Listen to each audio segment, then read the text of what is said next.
සුබ දවසක් කියලා ප්‍රාර්ථනා කරන ඔයාලා සියලුම දෙනාට අලුත් වැඩසටහනක් අදත් අරගෙන ආවා. නිවසේ සිවිලින් ෆෑන් එක රෙගියුලේටරේ පිච්චුනාම මාරු කරන්නේ කොහොමද කියන දේ ගැන ඔයාලට කියලා දෙන්න. මේක හරි පහසුවෙන් කරන්න පුළුවන් දෙයක්. මෙන්න මේක ගොඩක් පිච්චිලා තියෙනවා. මම ඒකට තෝරගෙන තියෙන ඔරෙන්ජ් කියන බ්‍රෑන්ඩ් එක. මේක ගොඩක් හයි ක්වොලිටි එකක්. සාමාන්‍යයෙන් අපේ රටේ පවතින්නේ ඔරෙන්ජ් කියන නමනේ. ඉතින් මම ඒකම තෝරගත්තා. අපි මේක ගලවලා ඉතුරු වැඩ ටික කරගෙන යමු.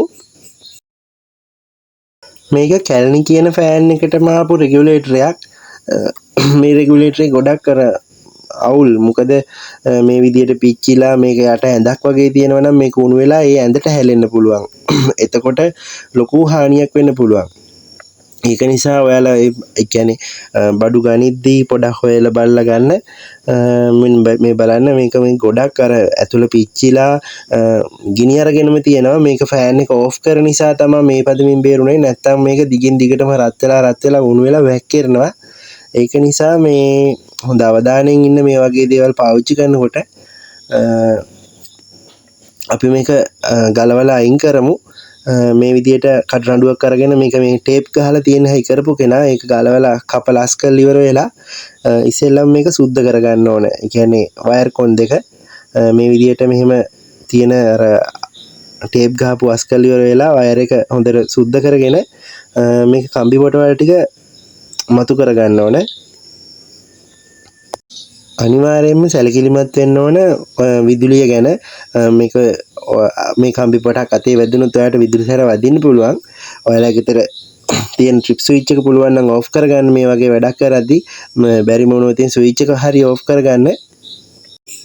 අලුත් ෆෑන් රෙගියුලේටර් එකට හම්බ වෙනවා මේ වගේ කනෙක්ටර් බාර් එකක්. මේක ඇන දෙක ඉස්සරහම තිබුණොත් අපිට මේ වයර් එක බස්ස ගන්න අමාරුයි. ඒක නිසා ටෙස්ටරෙන් ඒක පිටිපස්සටම බුරුල් කරගන්න. එතකොට එතන ලොකු ස්පේස් එකක් ඇති වෙනවා. අනිත් එක තමයි කටරඬුවේ මේ විදියට අර මේකේ කම්බි පොටවල් කීපයක් තියෙන නිසා මේක තනි කම්බි පොටක් විදියට හරියන්න මේක කරකවලා තද කරගන්න. ඒ කියන්නේ හොඳට ඔතා ගන්න. එතකොට තමයි අපිට අර කනෙක්ටර් බාර් එකට දානකොට හරි පහසුවෙන් දාන්න පුළුවන්. කියන්නේ හිර වෙන්නේ නැහැ. මේ කම්බි පොටවල් එළියට යන්නේ නැහැ.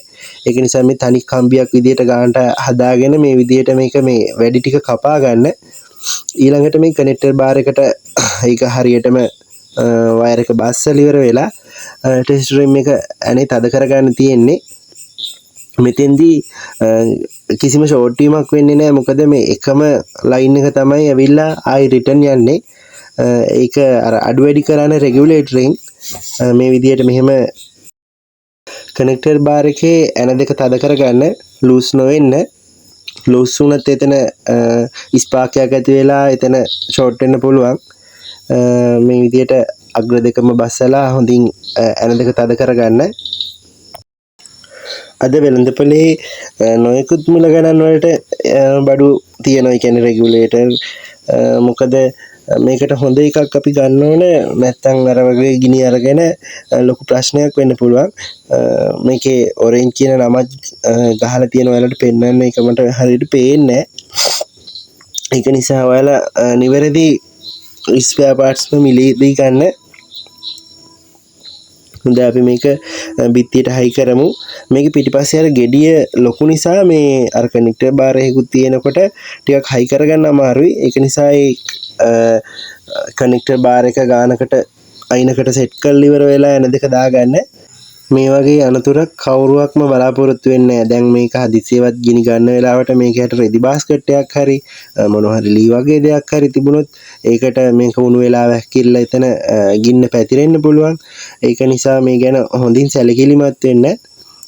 ඊළඟ දේ තමයි අපි වැඩක් කරද්දී අනිවාර්යයෙන් මෙතන පිළිවෙලකට අස් කරලා ඒවා කරන්න ඕන.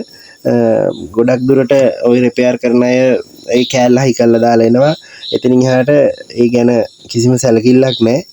අපි මේ දේ හරියට පිරිසුදුව ලස්සනට වැඩේ කරොත් තමයි අපිට ඊළඟ දවසෙත් කස්ටමර් කෙනෙක් කතා කරන්නේ.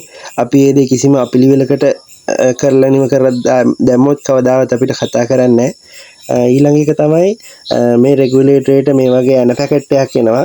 මේකේ ඇන දෙක නම් මම ගත්තේ නැහැ. මේකේ තියෙන ඇන දෙකම දැම්මා. ඊළඟට මෙන්න මේ වගේ නොබ් දෙක හයි කරන්න ඕන. මේ රෙගුලේටර් ස්පීඩ් 5ක් තියෙනවා. මම දැන් ඔය ස්පීඩ් වැඩි කරලා ඔයාලට පෙන්නන්නම්. මම ඔයාලගෙන් ඉල්ලා සිටින මගේ වැඩසටහන හොඳයි කියලා හිතෙනවා නම් මාව subscribe කරන්න, මගේ YouTube channel එක අනිත් අයට බලන්න share කරන්න, like එකක් දාන්න. ඉතින් මේ මං ෆෑන් එක උඩරම ස්පීඩ් 5ට දැම්මා. හොඳින් මේක කරකිනවා. අදට මම වැඩසටහන නතර කරනවා. ඔයාලා සියලුම දෙනාට සුබ දවසක්.